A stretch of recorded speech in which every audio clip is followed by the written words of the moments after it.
નમસ્કાર, હું છું નેન્સી અને તમે મારી સાથે જોઈ રહ્યા છો અપડેટ કોર્નર. હમણાં દેશમાં તણાવની સ્થિતિ ચાલી રહી છે. એક બાદ એક બેઠકો ચાલી રહી છે. ત્યારે તમે જાણો છો કે CCS, CCPA અને CCEA નો અર્થ શું છે અને કેમ મહત્વની છે આ સમિતિઓ. તો આજે હું તમને જણાવું. ભારતમાં સરકારના ઘણા મહત્વપૂર્ણ વિભાગો અને સમિતિઓ છે જે દેશ માટે મહત્વપૂર્ણ નિર્ણયો લે છે અને આમાં CCS, CCPA અને CCEA અને કેબિનેટનો પણ સમાવેશ થાય છે. પહેલગામ આતંકવાદી હુમલા પછી આ સમિતિઓ બેઠક કરી રહી છે અને પહેલી બેઠક CCS ની, બીજી CCPA ની, ત્રીજી CCEA ની અને પછી મંત્રીમંડળની હશે. શું તમે ક્યારેય આ સમિતિઓનું નામ સાંભળ્યું છે કે તેમના વિશે જાણો છો? તેનો અર્થ શું થાય છે અને તે શા માટે મહત્વપૂર્ણ છે? તો કેબિનેટ મીટિંગ શું છે તે હું તમને આજે જણાવું. તો પેલું CCS, cabinet committee on security. Cabinet committee on security દેશની સુરક્ષા સંબંધિત નિર્ણયો લેશે. આ સમિતિના અધ્યક્ષ પ્રધાનમંત્રી હોય છે. તેમના ઉપરાંત તેમાં ગૃહમંત્રી, સંરક્ષણ મંત્રી અને અન્ય વરિષ્ઠ મંત્રીઓનો સમાવેશ થાય છે. આ સમિતિ આતંકવાદ, યુદ્ધ, સંરક્ષણ નીતિઓ અને સુરક્ષા સંબંધિત મુદ્દાઓ ઉપર નિર્ણયો લેશે. બીજું, CCPA, cabinet committee on political affairs.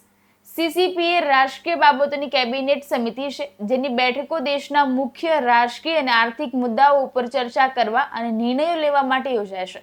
તે કેન્દ્ર અને રાજ્ય સરકારો વચ્ચેના સંબંધો ઉપર ધ્યાન કેન્દ્રિત કરે છે. ખાસ કરીને જ્યારે સર્વસંમતિ અથવા તો ટીમવર્કની જરૂર હોય ત્યારે CCPA દેશની રાજકીય પરિસ્થિતિને અસર કરી શકે તેવી વિદેશ નીતિની બાબતો સાથે પણ વ્યવહાર કરે છે. CCPA ની બેઠક પ્રધાનમંત્રીની અધ્યક્ષતામાં યોજાય છે. આમાં સંરક્ષણ પ્રધાન, ગૃહ પ્રધાન, માર્ગ પરિવહન અને ટ્રાફિક પ્રધાન, નાણાં પ્રધાન, આરોગ્ય પ્રધાન અને અન્ય વરિષ્ઠ પ્રધાનોનો સમાવેશ થાય છે. આમાં રાજકીય, વ્યૂહાત્મક, આર્થિક અને સુરક્ષા સંબંધિત મહત્વપૂર્ણ મુદ્દાઓ ઉપર ચર્ચા કરવામાં આવે છે. ત્રીજું, CCEA, cabinet committee on economic affairs. આર્થિક બાબતોની કેબિનેટ સમિતિ એટલે કે CCEA નું કામ દેશના આર્થિક મુદ્દાઓ ઉપર નિર્ણય લેવાનું છે. તેમાં દેશના નાણામંત્રી, આયોજન મંત્રી અને અન્ય વરિષ્ઠ મંત્રીઓનો સમાવેશ થાય છે.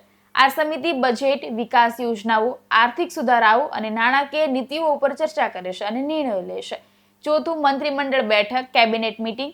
કેબિનેટ બેઠક એ સરકારના સૌથી મોટા નિર્ણયો લેવા માટેની બેઠક છે. આમાં સરકારના તમામ મોટા મંત્રીઓ વડાપ્રધાન મોદીની અધ્યક્ષતામાં મળે છે અને દેશના મુખ્ય મુદ્દાઓ ઉપર ચર્ચા કરે છે, જેમ કે નીતિઓ લાગુ કરવી, નવા કાયદા બનાવવા કે કોઈ પણ મોટા મુદ્દા ઉપર નિર્ણયો લેવા. તો આ સમિતિઓ શા માટે જરૂરી છે? તો આ બધી સમિતિઓ અને બેઠકો ભારત સરકાર માટે ખૂબ જ મહત્વપૂર્ણ છે. તેમનું કામ દેશની સુરક્ષા, તેની આર્થિક સ્થિતિ અને લોકોની જરૂરિયાતો સુનિશ્ચિત કરવાનું છે. પ્રધાનમંત્રીની અધ્યક્ષતામાં સમિતિ સરકારની મુખ્ય નીતિઓ અને નિર્ણયો ઉપર કામ કરે છે. આવા જ ઇન્ફોર્મેટિવ વિડીયો જોવા માટે અમારી ચેનલને શેર, લાઇક અને સબસ્ક્રાઇબ જરૂરથી કરજો.